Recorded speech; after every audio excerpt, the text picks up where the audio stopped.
ಆ ಪಟ್ಟಣ ನವಾಬರ ನಾಡು ಎಂದೇ ಪ್ರಖ್ಯಾತಿಯನ್ನ ಪಡ್ಕೊಂಡಿದೆ. ಅಷ್ಟೇ ಅಲ್ಲ, ಐತಿಹಾಸಿಕ ಮೋತಿ ತಲಾಬ್ ಕೆರೆ ಕೂಡ ಖ್ಯಾತಿಯನ್ನ ಹೊಂದಿತ್ತು. ಆದ್ರೆ ಇದೀಗ ಕೆರೆ ಬರಿದಾಗಿ ರೈತರಿಗಷ್ಟೇ ಅಲ್ಲ, ದನ ಕರುಗಳಿಗೂ ಸಂಕಷ್ಟ ಎದುರಾಗಿದೆ.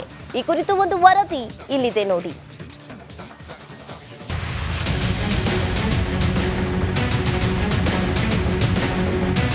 ಈ ಕೆರೆ ನವಾಬರ ಕಾಲದಿಂದ ಸವಣೂರಿನಲ್ಲಿ ಬಿರು ಬೇಸಿಗೆಯಲ್ಲೂ ತುಂಬಿ ತುಳುಕುತ್ತಿತ್ತು.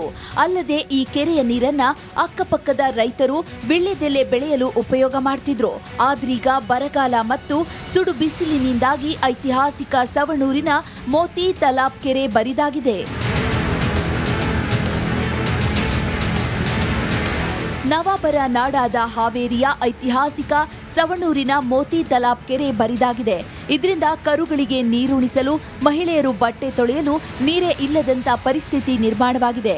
ಮನೆಯಲ್ಲಿನ ಬೋರ್ವೆಲ್ಗಳು ಬತ್ತಿ ಹೋಗಿ ಸ್ಥಳೀಯರು ಕುಡಿಯುವ ನೀರಿಗಾಗಿ ಜನ ಪರದಾಡ್ತಿದ್ದಾರೆ.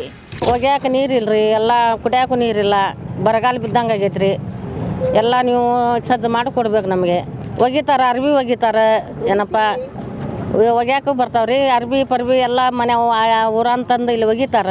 ಅಲ್ಲ, ಈಗ ಹೊಲಕ್ಕೆ ನೀರು ವಿಳೆದಲ್ಲೇ ತೋಟಕ್ಕೆ ಅದಕ್ಕೆ ನೀರು ಹೋಗ್ತಾರ್ರಿ, ಬಿಡ್ತಾರೆ, ಬಿಟ್ಕೊಂತಾರ್ರಿ. ನೀರು ಇಲ್ಲಿಕ್ರ ಕುಂದಿರ್ತಾರ್ರಿ. ನಾವ್ರ ಏನ್ ಮಾಡೋದೈತ್ರಿ? ತೋಟ ಎಲ್ಲ ಒಣಗಾ ಕುಂತಾವ, ನೀರಿಲ್ಲ, ನೀರಿಲ್ಲದಕ್ಕೆ ಭತ್ತ ಕುಂತಾವ್ರಿ ಅವು. ಈ ಮೋತಿ ತಲಾಬ್ ಕೆರೆಗೆ ಪ್ರತಿ ವರ್ಷ ನಾನಾ ರಾಷ್ಟ್ರಗಳಿಂದ ನೂರಾರು ಜಾತಿಯ ಪಕ್ಷಿಗಳು ಬರ್ತಿದ್ವು. ಈಗ ನೀರಿಲ್ಲದೆ ಪಕ್ಷಿಗಳು ವಾಪಸ್ಸಾಗ್ತಿವೆ.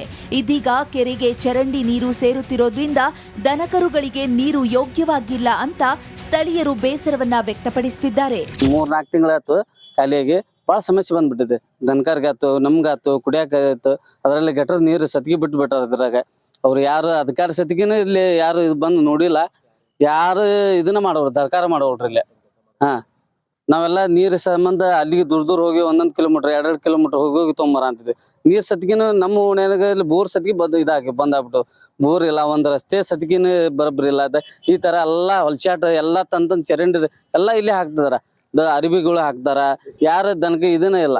ದಿನದಿಂದ ದಿನಕ್ಕೆ ಬಿಸಿಲಿನ ತಾಪಮಾನ ಹೀಗೆ ಮುಂದುವರೆದ್ರೆ ಈಗಿರುವ ಅಲ್ಪ ಸ್ವಲ್ಪ ನೀರು ಸಹ ಬತ್ತಿ ಹೋಗಲಿದೆ. Maruti BM republic Kannada, Haveri.